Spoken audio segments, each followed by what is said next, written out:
ഈ ഭാഷ കൈകാര്യം ചെയ്യുന്ന ആ പരിപാടി എങ്ങനെ ഉണ്ടായിരുന്നു ശരിക്കും? നമ്മള് ഞാൻ ദിലീഷ് പോത്തനാണ് ഫസ്റ്റ് തൊണ്ടി മുതല് കാസർഗോഡും കണ്ണൂരും ഭാഷയൊക്കെ ഉപയോഗിക്കാൻ തീരുമാനിച്ചിട്ട് അത് അതിന്റെ ഒറിജിനൽ സാധനം തന്നെ വേണം എന്ന് തീരുമാനിച്ചത് ഞാൻ ആദ്യമായിട്ട് കാണുന്നത് ദിലീഷ് പോത്തനാണ്. അപ്പോൾ തൊണ്ടി മുതലാണ് എന്റെ ആദ്യത്തെ പിന്നണിയിൽ പ്രവർത്തിക്കുന്ന വർക്ക് 2017.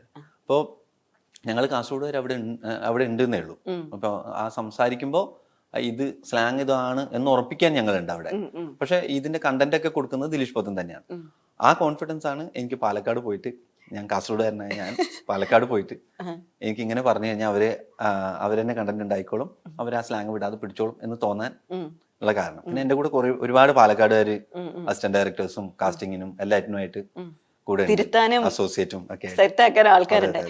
ചില വാക്കുകള് എനിക്ക് ഞാനിങ്ങനെ ഇതിന്റെ അർത്ഥം എന്തായിരിക്കും, കുറച്ച് ഇവിടെ നിന്ന് ഇപ്പൊ ഒരു എറണാകുളത്ത് നമ്മൾ തെക്കോട്ടേക്ക് പോവാണെങ്കിൽ ഭാഷകള് കുറച്ച് വ്യത്യാസമാണല്ലോ. ഇപ്പൊ ഓണാട്ടുകാരെയൊക്കെ സംബന്ധിച്ച് കുറച്ചുകൂടെ മറ്റേ ശുദ്ധ മലയാളം സംസാരിക്കുന്നു എന്ന് പറഞ്ഞാൽ പെട്ടെന്ന് പയറ്റെന്ന് കേൾക്കുമ്പോ ഈ പയറ്റ് എന്താണ് എന്നുള്ളൊരു ചിന്ത വരുന്നുണ്ടായി.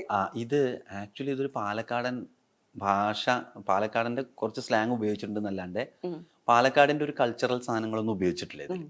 ഇതൊരു കേരളത്തിൽ നമ്മൾ കേട്ട് വളർന്നിട്ടുള്ള കുറെ കൾച്ചറൽ സാധനങ്ങളുടെ ഞങ്ങൾ ഉണ്ടാക്കിയ ഒരു രൂപമാണ് ഇതിൽ ഉപയോഗിച്ചിട്ടുള്ളത്. ഇപ്പൊ കുമ്പളങ്ങ ഉടക്കുന്നതൊന്നും ഈ കല്യാണത്തിന്റെ ചടങ്ങിലൊന്നും അങ്ങനെയൊന്നും ഇല്ല. ആക്ച്വലി ഒലക്ക അതില്ല. പിന്നെ ഇപ്പം കല്യാണത്തിന് ഈ ഇതിന് അനുഗ്രഹിക്കുന്നതിന് പകരം തച്ച് മന്ത്രിക്കുക എന്ന് പറയുന്ന നാട്ടിലൊരു ചടങ്ങിന്റെ രൂപത്തിലാണ് അത് ചെയ്തിരിക്കുന്നത്. അനുഗ്രഹിക്കുന്നൊക്കെ മറ്റേ പച്ചില കൊണ്ടിട്ട് ഇട്ടിട്ടാ. അപ്പൊ അങ്ങനെ കുറെ നമുക്ക് കണ്ട് പരിചയമുള്ളത് പോലത്തെ കുറെ കൾച്ചറൽ സാധനം നമ്മൾ പട്ടട എന്ന് പറയുന്ന സ്ഥലത്തേക്ക് അങ്ങനെ ഉണ്ടാക്കിയതാണ്. നമ്മളോട് വേര് നട്ട് അതെ, അവിടത്തേക്ക് എടുത്ത് നട്ടതാണ്. അല്ലാതെ അതിന് ഇതായിട്ട് ബന്ധമില്ല. അപ്പൊ ഈ പാലക്കാടിന് ഞാൻ തന്നെ കുറെ സാധനങ്ങൾ അപ്പോഴാ പുതുതായിട്ട് കേൾക്കുന്നത്. ഈ പണ്ട് ഒ വി വിജയന്റെ നോവലില്, ഖസാക്കിന്റെ നോവലിലൊക്കെയാണ് തീൻ പണ്ടങ്ങൾ എന്നൊക്കെ വായിച്ചിട്ടുള്ളത്. അത് റാവുത്തർമാരുടെ ഭാഷയാണ് അവിടുത്തെ. അപ്പൊ റാവുത്തർമാരുടെ ഭാഷ, ഒരു റാവുത്തറായിട്ടുള്ള ഒരാളെ കാസ്റ്റ് ചെയ്ത് കഴിയുമ്പോൾ പുള്ളി പറഞ്ഞു, ഞാൻ നിങ്ങളുടെ തീമ്പണ്ടങ്ങളും ബിരിയാണിയൊന്നും കഴിക്കാൻ വന്നതല്ല, കുറച്ച് കാര്യങ്ങൾ സംസാരിച്ച് തീരുമാനിക്കാനാണ് എന്ന് പുള്ളി പിന്നെ പറഞ്ഞു. അപ്പൊ തീൻപണ്ടങ്ങൾ എന്ന് കേട്ട് കഴിഞ്ഞപ്പോ ആദ്യം എല്ലാവരും ഒന്ന് പക്ഷെ അതവിടെ ഇരിക്കട്ടെ, അത് സിനിമ ടോട്ടലി ബുദ്ധിമുട്ടിക്കില്ലല്ലോ. ഇങ്ങനത്തെ ഒരു വാക്ക് അത് കേട്ടോട്ടെ ആൾക്കാർ എന്നുള്ള രീതിയിൽ പരിചിതമായിക്കോട്ടെ, അങ്ങനെ കുറെ ഇട്ടതാ. ഇപ്പം നമ്മൾ മനസ്സിലാവാത്ത കുറച്ച് വേർഡ്സ് ഉണ്ടെങ്കിലും മറ്റേ കോണ്ടെക്സ്റ്റ് മനസ്സിലാവാതിരിക്കില്ല എന്നാണ് എന്റെ ഒരു വിശ്വാസം. അതുകൊണ്ട് അതങ്ങനെ പോയിക്കോട്ടെ, തനതായിട്ടൊരു സാധനം. എപ്പോഴെങ്കിലും ആൾക്കാർ കാണുന്നുണ്ടെങ്കിൽ ഇങ്ങനെ ഒരു വാക്ക് അവിടെ ഉണ്ട്, ആ സിനിമയിൽ ഉണ്ടായി, അങ്ങനെ എന്തെങ്കിലും ഒരു ഉത്തരവാദിത്വം അതിനുണ്ടെങ്കിൽ നടത്തിക്കോട്ടെ. ഇപ്പൊ ഫൈറ്റിന് വന്നതുപോലെ ഫൈറ്റിന് വലിയ ഉത്തരവാദിത്വം തന്നെയാണല്ലേ തലയിൽ. ആക്ച്വലി പിന്നെ വടകരയിലുള്ള ഒരു ചടങ്ങാണ്. ഇതിന് പിന്നെ പാലക്കാട് യാതൊരു ബന്ധമില്ല. പക്ഷെ പയറ്റ് എന്ന് പറയുന്ന ചടങ്ങ് വടകരയിൽ നടക്കുന്ന എക്സാക്ട് ചടങ്ങുമല്ല നമ്മൾ അതിലേക്ക് പറ്റില്ല. ഈ പയറ്റ് എന്ന് വെച്ചാൽ നമ്മൾ ഈ കുറിക്കല്യാണം, പയറ്റ്, ബന്ധുമ, ബന്ധുപ്പണം, ഇങ്ങനെയൊക്കെയുള്ള ഇങ്ങനെ ടീ പാർട്ടി എന്നൊക്കെ പറഞ്ഞു. ഇപ്പൊ ഫോട്ടോ വെച്ചിലൊക്കെ ടീ പാർട്ടി ആണെന്ന് തോന്നുന്നു അതിന് പറയുന്നത്. അപ്പോൾ നാട്ടില് ആൾക്കാർ അങ്ങോട്ടും ഇങ്ങോട്ടും പൈസ കൈമാറാൻ, എനിക്ക് എൻ്റെ വീട്ടിൽ വലിയൊരു ഫംഗ്ഷൻ നടക്കുന്നുണ്ട്, അപ്പൊ എനിക്ക് ഇന്ന് കുറച്ച് പൈസ വേണം. ഞാൻ എൻ്റെ എല്ലാ സുഹൃത്തുക്കളെയും വിളിച്ചിട്ട് അവർക്ക് ഒരു ബിരിയാണിയൊക്കെ വെച്ച് കൊടുത്തിട്ട് അവരെന്നൊക്കെയുള്ള കുറച്ച് പൈസ ഞാൻ മേടിച്ചിട്ട് ആ പരിപാടി നടത്തും. ഇത് തിരിച്ച് നിങ്ങളുടെ വീട്ടിൽ ആ ഫംഗ്ഷൻ നടക്കുമ്പോൾ ഞാൻ ഈ തന്ന പൈസ തിരിച്ചു കൊടുക്കുക. ഈ ചടങ്ങ് എല്ലായിടത്തും ഉള്ളതാണ്, കണക്ക് എഴുതി വെച്ചിട്ടുള്ളതാണ് എല്ലാവരും. ഇപ്പൊ എന്റെ നാട് ശരിക്കും ഓച്ചിറയ്ക്ക് പടിഞ്ഞാറായിട്ട് ആലപ്പാട് എന്ന് പറഞ്ഞ സ്ഥലം. അപ്പൊ നമുക്ക് എന്ന് പറഞ്ഞാൽ ഇപ്പൊ നമ്മള് പൊന്മാനകത്ത് കാണിക്കുന്നത് പോലെ നമ്മുടെ ഏറ്റവും വലിയ ഇൻവെസ്റ്റ്മെന്റ് എന്ന് പറഞ്ഞു കഴിഞ്ഞാൽ ഒരു കല്യാണം ആ കല്യാണത്തിന് കൊടുത്ത സംഭവങ്ങൾ തിരിച്ചിവിടെ എത്തിയാലേ നമുക്ക് ശരിക്കും അതൊരു ഭയങ്കര ഇൻവെസ്റ്റ്മെന്റ് പരിപാടിയായിട്ടാണ് നമ്മളത് കാണുന്നത്. അപ്പൊ ഞാൻ ഇത് കാണുമ്പോ ആലോചിച്ചു, പൊതുവെ വടക്കൻ നാട്ടുകളിലേക്ക് അങ്ങനെ ഇല്ല എന്നാണ് പറയാ, അധികമായി ഉണ്ടാവില്ല. കുറിക്കല്യാണം എന്നുള്ള പരിപാടി കേട്ടിട്ടുണ്ട്, കല്യാണത്തിനൊക്കെ ഉണ്ടായിരുന്നു മുമ്പൊക്കെ. കല്യാണത്തിനൊക്കെ അത് ഈ കൊല്ലത്തൊക്കെ ഉണ്ടായിരുന്ന പോലെ ഉണ്ടായിരുന്നു. ഞാൻ വെച്ചാൽ ഇങ്ങനെ രണ്ട് കൾച്ചർ മിക്സ് ചെയ്തതായിരിക്കും, എന്നിട്ട് കൊണ്ടുവന്ന് അവിടെ കൊണ്ട് നട്ടായിരിക്കും. എല്ലായിടത്തും ഉള്ള ഒരു സാധനമാണ്. അതിനെ നമ്മള് ഇതുപോലെ ആക്ച്വലി പെണ്ണും പൊറാട്ടിലും പറഞ്ഞ പോലെ ഒരു ചടങ്ങില്ല. അത് എനിക്ക് തോന്നുന്നു ഫോട്ടോ വെച്ചിലൊക്കെ നടക്കുന്ന ചടങ്ങ്. ഇപ്പൊ വീടിനൊരു ചായ്പ് കെട്ടാൻ അവര് ഒരു പാർട്ടി നടത്തും, ടീ പാർട്ടി.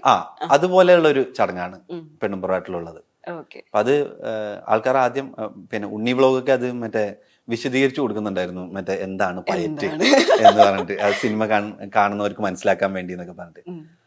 അത് അങ്ങനെ പിന്നെ ഈ സിനിമ കണ്ടും കുറച്ച് കഴിയുമ്പോഴേക്കും പിന്നെ പയറ്റ് അത് അങ്ങനത്തെ ഒരു ചടങ്ങായിരിക്കും എന്ന് ആൾക്കാർ വിചാരിക്കുന്നതാണ് വിചാരിച്ചത്. ഓക്കെ, എന്തുകൊണ്ട് ടോവിനോ? എനിക്ക് ഇഷ്ടമാണ് ടോവിനോനെ എനിക്ക് ഭയങ്കര ഇഷ്ടമാണ് ടോവിനോട്. പിന്നെ ഈ മായാനദി മുതൽ അറിയുന്നതാണ്. ഇങ്ങനൊരു ആവശ്യം പറയാനുള്ള ഒരു സൗഹൃദം ഉണ്ട് ടോവിനോട്. പിന്നെ ബേസിക്കലി എനിക്ക് ടോവിനോട് ശബ്ദം കേൾക്കുമ്പോൾ ആൾക്കാർക്ക് സ്നേഹം തോന്നും എന്നുള്ള എൻ്റെ ഒരു വിശ്വാസം. സത്യം. മനസ്സിലാവും പെട്ടെന്ന് നമ്മളിങ്ങനെ അതാണല്ലോ ഇതുള്ളൊരു ഇതുണ്ടല്ലോ. നമുക്ക് ഇപ്പം ആക്ച്വലി ടോവിനോ ഒരു കാര്യത്തിലേക്ക് എടുക്കുന്ന സ്റ്റാൻഡൊക്കെ ഉണ്ട്. പിന്നെ അത് ഭയങ്കര മനുഷ്യപ്പെട്ടുള്ള സ്റ്റാൻഡായിരിക്കും എപ്പോഴും അയാൾ പറയുന്ന സ്റ്റാൻഡുകൾ. അങ്ങനെയൊക്കെ ഉള്ളതുകൊണ്ട് എനിക്ക് സുട്ടുമായിട്ട് ഭയങ്കരമായിട്ട് കണക്റ്റായി. അതാ സുട്ടു എന്ന് പറയുന്ന ആ ഒരാള് ഇപ്പൊ ടോവിനോ എന്നുള്ള ശബ്ദത്തിൽ നമ്മൾ കേൾക്കുന്ന ഒരു ഇതുണ്ട്. നമ്മള് ചിലപ്പോ പറയുന്ന മറ്റേ മനുഷ്യന്റെ മക്കളെ എന്ന് വിളിക്കുന്ന ഒരു സാധനമുണ്ട്. എനിക്ക് തോന്നുന്നു അത് പെട്ടെന്ന് എല്ലാവർക്കും സുട്ടുവിന് പല പല ഘട്ടങ്ങളുണ്ടെങ്കിലും ഈ മനുഷ്യന്റെ മക്കളെ എന്ന് വിളിക്കുന്ന ആ ഒരു ഫ്രസ്ട്രേഷനും ആ ഒരു ദേഷ്യവും ആ ഒരു ഡയലോഗും ഭയങ്കരമായിട്ട് എറിച്ചു നിൽക്കുന്നുണ്ട് ആ സിനിമയിൽ ശരിക്കും. അപ്പോ ഞാനന്ന് കണ്ടൊരു പോസ്റ്ററിനകത്തും ഈ മനുഷ്യന്റെ മക്കളെ പ്രൊജക്ട് ചെയ്യുന്നുണ്ട്. ഭയങ്കര കീനായിട്ട് ചിന്തിച്ച് എഴുതിയതായിരുന്നു അത്? അങ്ങനെ ചിന്തിച്ചിട്ടല്ല, അതെനിക്ക് തോന്നുന്നു പോസ്റ്റിലൊക്കെ വന്നാണെന്ന് തോന്നുന്നു. ഞങ്ങൾ അങ്ങനെ മൊത്തം എഴുതിയിട്ട് പോയതല്ല ആ സിനിമ. ഞങ്ങൾക്കൊരു മൊത്തം സ്ട്രക്ചർ ഉണ്ടായിരുന്നു. പിന്നെ അവിടുന്ന് എങ്ങനെയാണ് ഉണ്ടാവുന്നത് അതിനനുസരിച്ചിട്ടാണ് സിനിമ ഉണ്ടാക്കിയത്. അപ്പോൾ മനുഷ്യന്റെ മക്കളെ ആക്ച്വലി പോസ്റ്റ് പ്രൊഡക്ഷന്റെ സമയത്ത് വന്നതാണ്. അത് ഞങ്ങൾക്ക് മുമ്പേ ഉണ്ടായിരുന്നു അങ്ങനെ ഒരു ആഗ്രഹം. പിന്നെ അത് കുറച്ച് ഫോഴ്സ്ഡ് ആവും എന്ന് വിചാരിച്ചിട്ട് ഞങ്ങൾ ആദ്യം വെച്ചിരുന്നു. പിന്നെ ഒന്ന് പറഞ്ഞു നോക്കിയപ്പോൾ കറക്റ്റാണത്. പിന്നെ വിളിക്കണ്ടേ ആരെങ്കിലും ഒക്കെ. അങ്ങനെ എത്ര കാലായി തിരിച്ചൊക്കെ വിളിച്ചോണ്ടിരിക്കണം. നമ്മളെന്തോ വലിയ കാര്യമാണെന്നല്ലേ എന്റെ നേരെ തിരിച്ചു വിളിക്കുമ്പോ നമ്മളെന്തോ വലിയ ഉന്നത കുലജാതരും എന്നൊക്കെയല്ലേ വിചാരിക്കുന്നത്. അങ്ങനെയല്ലല്ലോ ആക്ച്വലി. തിരിച്ചു വിളിച്ചാൽ അത്രേ ഉള്ളൂ, മനുഷ്യന്റെ മക്കളെ എന്ന് വിളിക്കേണ്ട അത്രേ ഉള്ളൂ നമ്മൾ. അങ്ങനെ ഈ അതിനകത്ത് പറയുന്നൊരു ഡയലോഗ് എനിക്ക് ഭയങ്കര സ്ട്രൈക്ക് ചെയ്തിട്ടുണ്ടായിരുന്നു. ഈ എക്സാക്ട് വേർഡ്സ് ഇതാണോന്ന് എനിക്ക് അറിയില്ല. ലൈക്ക് നമ്മുടെ ഈ ഭൂമി ഇങ്ങനെ കിടക്കുന്നത് നമുക്ക് പറ്റാത്തൊരു സ്ഥലത്ത് നിന്ന് മറ്റൊരിടത്തേക്ക് ഓടിപ്പോകാനുള്ളതല്ലേ. അതെനിക്ക് തോന്നുന്നു ആ ഒരു ഡയലോഗ് വന്നത് ശരിക്കും എങ്ങനെയാ നമ്മുടെ ആക്ച്വലി എല്ലാവരുടെയും ലൈഫിലുള്ളൊരു കാര്യമാണല്ലോ. രാജേഷ് മാധവൻ എവിടുന്നാ ഓടിത്തുടങ്ങി, എവിടേക്കാണ് ഓടി രക്ഷപ്പെട്ടോണ്ടിരുന്നത്? ഇത് മാനസികമായിട്ടുള്ള ഒരു കാര്യങ്ങളാണ്. നമ്മളിപ്പോ ചില സാധനങ്ങൾ വിചാരിക്കില്ലേ, പിന്നെ ഇവിടുന്ന് രക്ഷപ്പെടണം എന്നൊക്കെ വിചാരിക്കുന്ന പോലത്തെ അങ്ങനത്തെ ഒളിച്ചോട്ടങ്ങൾ നമ്മളെല്ലാവരും ചെയ്തിട്ടുണ്ടാവുന്ന തോന്നുന്നത്. എല്ലാവരും ജീവിതത്തിലും. ചില ആൾക്കാർ മറ്റേ നിൽക്കാൻ പറ്റാത്തടത്ത് കഷ്ടപ്പെട്ട് നിൽക്കുന്ന ആൾക്കാരുണ്ട്. അതൊക്കെ എനിക്ക് എന്നെ വിളിച്ച് സംസാരിച്ച് ഭയങ്കര പേഴ്സണലായിട്ട് വിളിച്ച് സംസാരിച്ച ആൾക്കാരൊക്കെ ഉണ്ട്. അത് കേൾക്കുമ്പോഴാണ് ഞാൻ ഇത്രയും ഇമ്പാക്ട് അതിനുണ്ട് എന്ന് മനസ്സിലായത്. ചേട്ടാ പിന്നെ എൻ്റെ ഒരു ഫ്രണ്ടല്ല, എനിക്ക് അറിയാവുന്ന ഒരു ആള് വിളിച്ചിട്ട് ഭയങ്കര കരച്ചിൽ കഴിഞ്ഞിട്ട് ഇത് നിൽക്കാൻ പറ്റാത്തടത്ത് ഓടിപ്പോകാൻ പുറത്തൊരു ലോകമുണ്ട് എന്ന് അറിയാത്തവരുടെ അവസ്ഥ എന്തായിരിക്കും അല്ലേ ചേട്ടാ, അതുകൊണ്ടാണ് കരഞ്ഞത്. അപ്പൊ ഞാൻ ആ ഇമ്പാക്റ്റിൽ കാര്യം ആൾക്കാരിലേക്ക് എത്തുന്നുണ്ട് എന്ന് പറയുന്നത് ഭയങ്കര നല്ലതാണെന്ന് തോന്നുന്നു. നമുക്കൊരു ഹോപ്പാണ്. ആൾക്കാരൊരു നെഗറ്റീവായിട്ട് വിചാരിക്കാനുള്ള സാധ്യത ഉണ്ട്. ഇപ്പൊ നിന്നെടുത്ത് പൊരുതി ജയിക്കണം എന്നാണ് ആൾക്കാർ ഇതുവരെ നമ്മളോട് പറഞ്ഞിട്ടുള്ളത്. പക്ഷെ നമ്മൾ ഗ്ലോബല് മനുഷ്യന്മാരാണ്. അപ്പോൾ നിന്നെടുത്ത് പൊരുതി ജയിക്കുന്നതെന്നൊക്കെ പറഞ്ഞ ആ കോൺസെപ്റ്റിലൊന്നും അങ്ങനെ അഭിരമിക്കേണ്ട കാര്യമില്ല. നമുക്ക് കുറച്ചപ്പുറത്തേക്ക് മാറി നിന്ന് കഴിഞ്ഞാൽ ഭയങ്കര രസമുള്ള സ്ഥലം ഉണ്ടാവാം ചിലപ്പോൾ എന്ന് ഒരിക്കൽ പറയണമെന്ന് തോന്നി. അതാണ് പറഞ്ഞത്. അത് വളരെ ബ്യൂട്ടിഫുൾ ആയിട്ട് പറഞ്ഞു. നമുക്ക് സ്വാതന്ത്ര്യം എന്നുള്ള ഒരു സാധനവും ഒരു ഭയങ്കരമായിട്ട് അതിനകത്ത് സൗണ്ട് ചെയ്യുന്നുണ്ട്. ഈ സിനിമയിൽ ഭയങ്കരമായിട്ട് സൗണ്ട് ചെയ്യുന്നുണ്ട്. അത് ആൾക്കാരിലേക്ക് എത്തിയിട്ടുണ്ട്. ഞാനൊന്ന് ചോദിക്കട്ടെ, രാജേട്ടൻ ഇങ്ങനെ സ്വാതന്ത്ര്യം തേടി ഓടിയിട്ടുണ്ടോ? ഉണ്ടാവില്ലേ? ഉണ്ടാവും.